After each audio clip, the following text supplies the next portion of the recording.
the average American family. Why is this not more of a priority to tackle inflation for this administration? Well, they give verbal assurances that they're trying to tackle it, but then they do the opposite, both in their fiscal policies and the Federal Reserve in its own policies. So it's like saying we want to put the fire out and then you throw gasoline on it. Not only the levels of spending, but the huge tax increases they're proposing would hurt economic output, which means rising prices, which means less opportunity for people to recover from the COVID crisis finally and to move really ahead. And not to talk about business investment is needed if we're going to have a good future in terms of prosperity. So the budget in that sense is reckless. It's just proposing old campaign and early failures of this Biden administration on the tax side and spending side, plus a new tax, which will damage capital as well. So the rhetoric does not, the reality of what they propose on the regulatory side, $200 billion of new regulations in the past year costing the economy. The policies don't match the rhetoric. You know, I always say I like economics, but it's sort of like I like track and field. There's a start line, there's a finish line. There's no ambiguity who wins the race. In economics, it's supply and demand, right? If you have more dollars chasing fewer goods, you are going to see the prices of those items go up.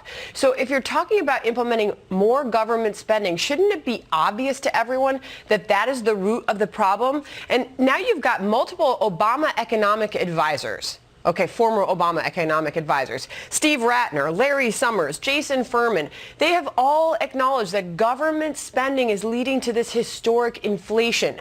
So why is this administration pushing more spending in the face of this historic inflation? Because they have an oblivious far left wing of that party that thinks reality doesn't affect what they want to do, creating their version of a socialist paradise. So they ignore the reality. Larry Summers and others were severely criticized over a year ago when they warned that prices were going to go up. They're being ignored again today. Yeah. So when you combine reducing the value of the dollar, huge spending, guess what happens? You hurt supply, prices go up, which means recession. And then you have the Federal Reserve piling in.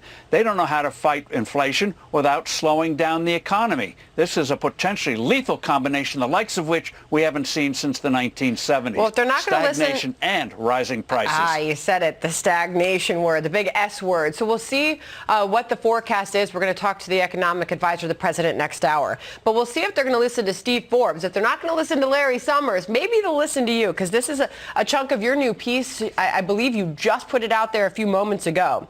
You say the Fed doesn't know how to fight inflation, and we're in for a bout of economic malpractice, Steve. The best thing Washington can do, you say, is to get out of the way.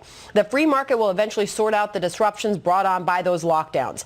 Unfortunately, the Biden crowd is playing havoc with this healing process. And now, I believe it was Kevin McCarthy who just put out analysis that inflation today is costing the average American $5,200 more this year in 2022. So when you talk about taxing the billionaires, isn't that because that's all that's left?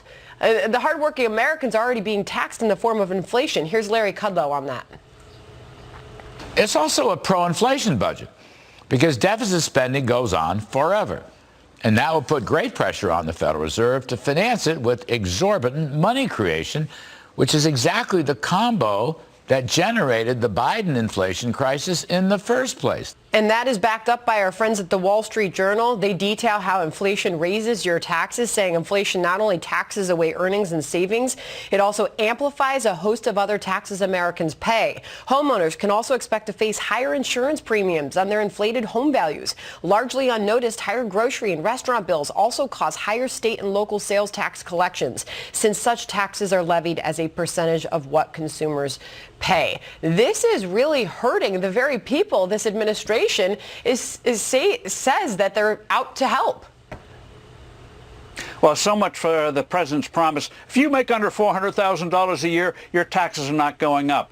Well, there are some four-letter words for that. But the bottom line, as you point out, is inflation is a tax. It raises the cost of living, means people have to pay out more money. So regulation is a form of taxation, which they're piling on, especially in the energy industry. These other ways that they're raising inflation, that all hits people who can afford it the least. So again, their policies don't match their rhetoric. They say they're concerned, but they're like doctors. And in days of old, they used to bleed the patient. Well, that got rid of the patient's pain and suffering because it got rid of the patient.